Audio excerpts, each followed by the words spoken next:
të kem unë drejtorinë e patentave, të kem unë për shembull edhe Ministrinë e Ekonomisë, imagjino mos ta kaloj. Se dhe Gonxha mund quhet një socialist I vjetër apo jo? Është I vjetër ai. Ai është I vjetër dhe ai është I vjetër dhe ai është I Ramës. Pra, për atë nuk mund të bësh ndonjë dyshim që ai mund të jetë ndonjë person që mund të bëjë ndonjë kështu ndonjë dallaver me ndonjë tjetër brenda Ramës. Atëherë edhe Braçi Është I Ramës. Ai e ke këtë Ramës kështu 100%. E ke Flori të Ramës, pra e ke 100%, nuk e ke në imitacion. Edhe Braçi janë krahun tjetër, socialist I vjetër. Edhe ai socialist I vjetër. Pa ministri dhe mori rezultat shumë. Pati, shiko, Rama punoi shumë për njerëzit e vet dhe normalisht Rama njerëzit e vet I mbrojti dhe I mbrojti shumë mirë. Rasti Xhaçka është I pa imagjinueshëm. Gjithë ky skandal, gjithë kjo situatë. Edhe Dena I cila ku e shikojmë në një vend kështu rastësi e shikoje. Rama ka punuar shumë mirë, pra do të themi edhe bombën, po, Velia I mbaroi politikisht në Partinë Socialiste. Asnjëra kandidatet e tij nga ata është quajtur I grup I tij në parlament nuk u fut. As Gogu, nuk u fut. As Buka. S'ka më vlerë, nuk ka vlerë më shifra. Po Fatmir Xhafën ku e fu si avokat? Do bëj marrëveshje ai, është ujku I vjetër ai, nuk është kështu kalamoj I ri.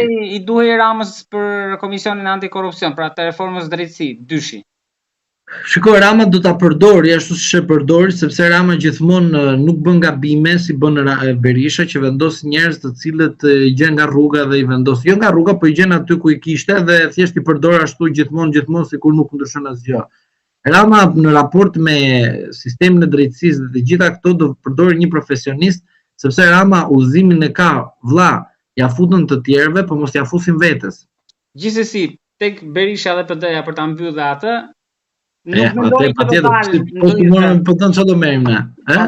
nuk mendoni që do dalë një zë kundër Berishës te kjo 50-shja? Shiko, unë jam I zhgënjur. E di pse jam I zhgënjur, se në rast se unë do të kandidoja në Partinë Demokratike dhe do të isha kandidat për deputet, pavarësisht se do të isha sot apo dje apo një ditë, një parë 2 ditësh antar I kësaj partie, unë do të shkoja të nesmen përpara selis, duke marrë mediat dhe duke thënë që unë në këto momente shpall kandidaturën time dhe kërkoj ndërheqjen e Sali Berishës. Pra si ka dielli me Bashkën në para 4 vitesh? Nuk ka të njëjtën peshë. Një figurë e re nuk është e njëjta gjë me ata. Ata dihet çfarë bën. Janë pa platformë. Unë them, këtë gjë do të bëja. E para, politikisht, Berishën unë e kam sulmuar. Politikisht. E kam sulmuar, është e qartë kjo gjë. Vetëm ai I cili nuk e shikon, ose nuk din ta kuptoj, është gjë tjetër, ai nuk e kupton dot. Juridikisht unë Berishën e kam mbrojtur. Ashtu se mbrojt çdo qytetar në procese të tilla. Juridikisht po mund marrni goditjen e dytë tani pas zgjedhjeve apo nga gjykata këtë radhë? Po zoti Berisha është në proces gjyqësor tani, nuk ka më problem. Jo, e kam fjalën për kalimin themel. Po në themel kalohet në mënyrë shumë procedurale, vetëm zoti Berisha në rast se zgjedh që ta bëjnë në gjykim të zakonshëm. Pra, në aspektin juridik, unë e kam mbrojtur zotin Berisha, sepse për mua është I pa imagjinueshme të bëhet një procedim penal për një ish kryeministër për shkak të mbledhjes së Këshillit të Ministrave. E njëjta gjë është dhe për zotin Rama. Edhe në rast se zoti Rama merret I pandehur për inceneratorit të cilët kanë pasur gabime të mëdha ligjore, dhe është bërë nga Këshilli I Ministrave dhe I janë futur në burg funksional të lartë të shtetit, I bie që edhe zoti Rama duhet merret I pandehur. Avokat, ju lutem. Nuk mund të punojmë me 2 standarde. Prandaj zoti Rama tha diçka shumë bukur. Ne nuk mund të punojmë me 2 standarde. Berisha tha shkrirje. Meta tha rishikim, ose Rama tha fjalë më të bukur, por që asnjëri se kuptoi, tha nuk mund të punojmë me 2 standarde. Avokat, kishim samitin e Komunitetit Politik Evropian, ndërkohë që nuk ka ardhur asnjë mesazh nga SBA-ja, por erdhi një deklaratë nga dhëndri I Trumpit për investimin Sazan. Tani çfarë po ndodh me marrëdhëniet përtej oqeanit? janë marrëdhënie të cilët janë pezulluar dhe nuk ka asnjë të re deri tani derisa të dalë një deklaratë zyrtare dhe mendoj se deklarata zyrtare do dalë pak më vonesë. Besoj që deri në shtator është e sigurt që do dalë një deklaratë, ta keni të sigurt këtë gjë. E sigurt është që do të kemi patjetër një ankim të qartë mbi rezultatin e zgjedhjeve dhe normalisht që Trumpi atëherë kur don të kaloj linjën e vet do të çojë një të deleguar dhe kur don të kaloj një linjë burokratike do të vendosi në linjë departamentin amerikan. Laci vita dhe milionat e dollarëve u zhdukën. Ndërkohë që mbetemi tek ajo që keni thënë ju, çfarë do ndodh 24 muaj në vazhdim? Vetëm ky është misteri që akoma nuk është zbardhur. Unë do ta pres 24 muaj, do ta pres jo me durime, pa durime, çfarë duash ti, me qetësi absolute, nuk kam asnjë problem, sepse unë e di që shumë mirë që situata që do të vazhdoj tani e tutje do të jetë shumë negociuese dhe ndërkombëtarët do të kenë një rol edhe në skenë edhe prapa skenë. Kam frikë se prapa skenë do jetë roli më i vendimtar. Nuk se do jetë më përpara që dalin përpara në publik. Prapa skena do jetë më e fortë se skena. Vera do kaloj e qetë. Tani e vetme gjë që pritet në shtatori për qeverinë e re, është pagu në goditje. Një sekond. Nuk është se është qetësi. Qetësia gjithmonë ka problem. Kur ka shumë zhurmë, ka një marrëveshje poshtë. Kur ka qetësi, ka negociata, po jo marrëveshje. Ky është rregulli. Pra, qetësia që kemi sot ne këtu, marrëveshjen Tiranë mes njëri tjetrit apo jashtë? Shiko, edhe kur u kalu kodi zgjedhor në Shqipëri, ndaloi qetësia, aty u dojshin karrike, u bënte name, pastaj arriti qetësia. Pra do thojë ke marrëveshje. Shumë e qartë kjo gjë. Aty, pra, duhet të kuptojmë dy fjali kyçe. Aty ku ka shumë qetësi, do të vijë dhe marrëveshja. Aty ku ka zhurmë, ka negociat. Pse? Zhurma krijon gjithmonë konfliktin. Dhe palët duan gjithmonë të flasin me njëri tjetrin. Pse po më bën ti mua këtë gjë? Pra është pyetje natyrore, njerëzore. Pse? Dhe të përpret përgjigjen. Në rast se nuk të vjen përgjigja ti përsëri, pse? Derisa të vi përgjigja. Kjo është negociat, nuk është marrëveshje. Kur fillon që ti vjen edhe pala tjetër dhe vjen tek ty, ti negocion me atë, atëherë ti edhe pala tjetër jeni të qetë, sepse keni arritur marrëveshjen pastaj. Edhe ju kur dilni me të qetë, po marrëveshja ka kaluar. Si rasti 26 korriku 2024, bashkë kemi komentuar, le të kam thënë, Partia Socialiste do marri mandatet e sigurta, Partia Demokratike mandatet e sigurta. A mori 50 mandate? Marroj, sigurta janë. Tani pse në disa qarqe firoi duke mos marrë dhe të sigurt, nuk ka rëndësi. A është parti opozitare, pra partia e dytë në vend? Është. A është një parti tjetër që ka marrë mbi 7 mandate? Jo.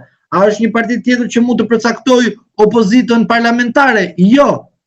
Pra do të thotë që palët politike bërën punën e tyre. Tani, a i doli për mirë, apo i doli për të keqe, a presi një ndërhyrje të huaj. Unë po ju them juve, ta keni të sigurt, që Rama me ndërhyrje të huajve nuk do të sidhe si garip.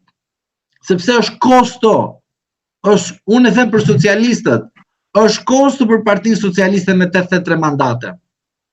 Do të bie mina në duart dhe dukur të shpërthej nuk të mban asnjëri përgjegjësi. Edhe do ta lidhim këtë. Ta lidh kështu. E ke parë se do shkojmë te arrestimet pastaj, prandaj ta them. E ke parë Ramon ku ndodh ndaj problem te Këshilli i Ministrave? Përgjegjësia është individuale, s'ka mund lidhje. Rama e delegon përgjegjësinë. Penale, civile, administrative, thot ai tjetri ka unë s'kam asgjë. Po e di ti çfarë i bën socialistët Ramës? I thanë, unë nuk dua më të më delegosh përgjegjësinë të tjetri, po unë dua ty të jap 83 mandate, dhe ti nuk ke më të më thuash që përgjegjësinë e ka ai tjetri. Si ndodhi me rastin e 2013-2017, thoshte nuk mund të bëj pranime në punë, këtu se kemi LSI-n e keqe. Iku LSI-ja e keqe, 2017-2021 ishte tek pull, 2021-2025 tek pull, mandati 2 ka Rama. Sot është në mandatin e 3 i vetëm, se të gjithë llogarisin, kjo është e çuditshme të gjithëve, pse ka marrë cilësinë e kryeministit nga 2013 quhet mandati 4. Po nuk quhet mandati 4. Ky është mandati i 3 për Edi Ramën dhe Partinë Socialiste. Pra, për ata që bën një analizë të duhur politike, Partia Socialiste është në hallin më të madh të saj të pushtetit. Sepse një parti e cila thotë që unë do shkoj në Bashkimin Evropian nuk mund të ekzistojë. Pse? Se Bashkimi Evropian thotë antarësimi bëhet me të dyja palët, jo me një. Edhe si kur Rama të marrë 100 mandate, a do të thënë falë, dua dhe 40 antarë të tjerë të parlamentit. Po jo nuk i kam, s'më intereson, o imi si dhe ata, o nuk kemi hape negociatë, pra nuk kemi antarësim, se negociatës do kesh ke ko akoma sa të mbyllen 30 kapitullit, derisa të bën reformat, ai do tentoj të bëjë reforma, Bashkimi Evropian do të thojë si dhe këtë, si dhe atë do ta bëjë detyruese, pastaj rasti tjetër që akoma nuk e kanë kuptuar, edhe mendojnë sikur kanë marrë 83 mandate dhe do bëjnë namin. Por zotëri, Bashkimi Evropian në 2026, ky Antonio Costa ikën në shtëpinë e vet. Ikën në Portugali se ka zgjedhje në Portugali. Kryeparlamentarja si ka emrin kjo?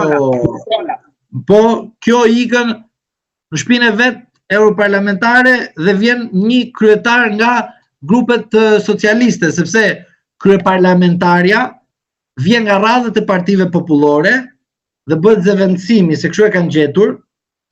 Pra dhe vjen një socialist. Hengren bën fotën. Po kjo është realiteti, çfarë beson ti? Beson ti se do futemi në BE sepse vjen Macroni këtu dhe thot 2 mashtrime këtu te ne dhe ne duhet ta besojmë Macron që është mashtrues. Avokat, njëri një koment për SPAK, unë ja rikthyer SPAK-isat nga rrethet për ta mbyllur në bazë, në qendër tani, por nga organizmi, apo janë dhe i muaj nga pushime dhe të shohim nga shtatori. SPAK-u, për mendimin tim, SPAK-u për mendimin tim i ka bë Gropës vetes. Me 83 mandate, me edhe një mandat, 84, plus dhe Berisha të bëjnë një negociat me Edi Ramën, 20 të SPAK-ut, për mendimin tim të aplikojnë që tani për në një vizë azili, që ku i dihet në një moment avionin e parë dhe ikin. Sepse, ashtu si që kam thënë tek ju dhe akoma nuk e besoj njerëzit. Lyqvëndsi është pushteti më i madh, pavarësisht se kemi gjyqësori. Sepse, Ligjvëndsi normon, gjyqësori zbaton të ligjvëndsit.